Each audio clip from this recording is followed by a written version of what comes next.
Nous prenons aujourd'hui la direction de la Corse et nous mettons le focus sur les secrets et le savoir-faire d'une culture centenaire, celle de la clémentine. On vous emmène participer à la récolte de ce fruit star de l'île de Beauté.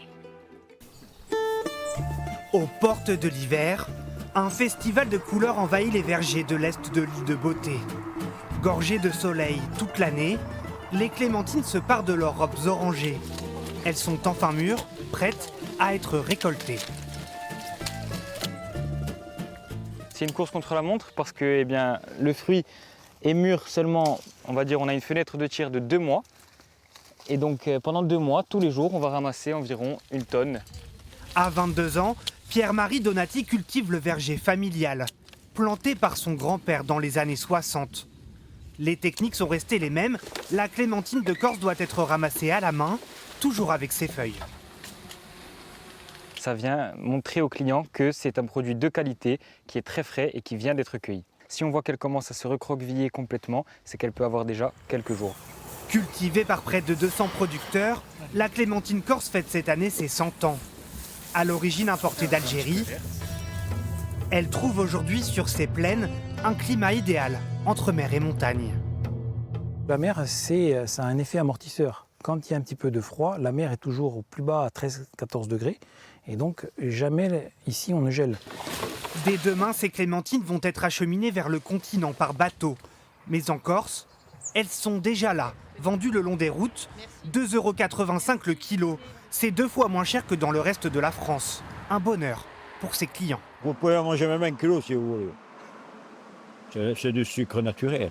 Elles ont énormément de goût, elles sont juteuses, elles sont excellentes, il n'y a rien à dire. Plus cher que sa cousine espagnole, la clémentine corse représente seulement 10% de la consommation en France. Alors pour ne gâcher aucun fruit, 2 usines viennent de sortir de terre ces dernières années. Le but, donner une seconde chance aux agrumes invendables. Ce sont des clémentines qui sont écartées de la filière frais pour des raisons esthétiques essentiellement. Elles sont un peu trop vertes, ou elles sont tachées, ou elles sont trop grosses, trop petites. Les feuilles, elles, sont vendues à l'industrie pharmaceutique. La peau liquéfiée va servir à fabriquer de la vinaigrette. Mais le produit phare, c'est ce jus. Plus d'1 million de litres pressés, rien que cette année. On a le meilleur du terroir corse, avec beaucoup de vitamine D, de la vitamine C, des nutriments et beaucoup de goût. C'est à partir d'un fruit conjeté, on crée 11 emplois, on crée 10 emplois saisonniers, on permet aux producteurs d'avoir une valeur sur quelque chose qui le coûtait. Une économie de la clémentine qui fait aussi le bonheur des restaurateurs corses. Après l'avoir fait tremper pendant 5 jours, Pierre Uchida va confire l'agrume dans un sirop. Il va y avoir un échange et elles vont rendre leur jus et le sucre va rentrer à l'intérieur pour confire le fruit. Une opération qu'il va répéter 1 fois par jour pendant près d'1 semaine. Et voilà le résultat. Et elle est confite, c'est du sucre, donc on peut vraiment la manger sans problème. Un concentré de sucre et d'acidité qu'il va associer au traditionnel brooch, un fromage frais corse, produit lui aussi l'hiver. En salle, Voilà madame. Merci beaucoup. cette cliente retrouve les saveurs de son enfance. Un petit goût de Noël.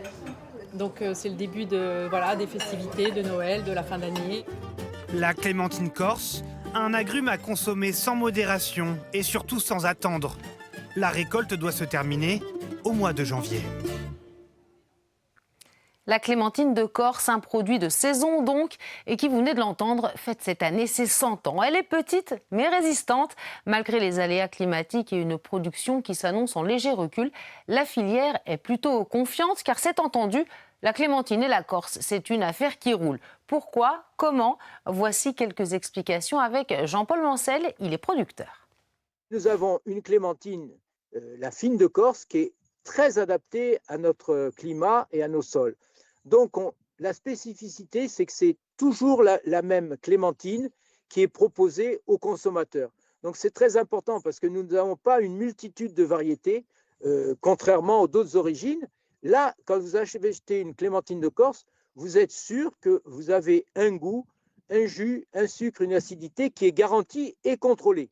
Aujourd'hui, cette clémentine se développe encore mieux puisque nous avons beaucoup moins d'incidents climatiques. En tout cas, nous avons un peu un réchauffement, surtout au printemps.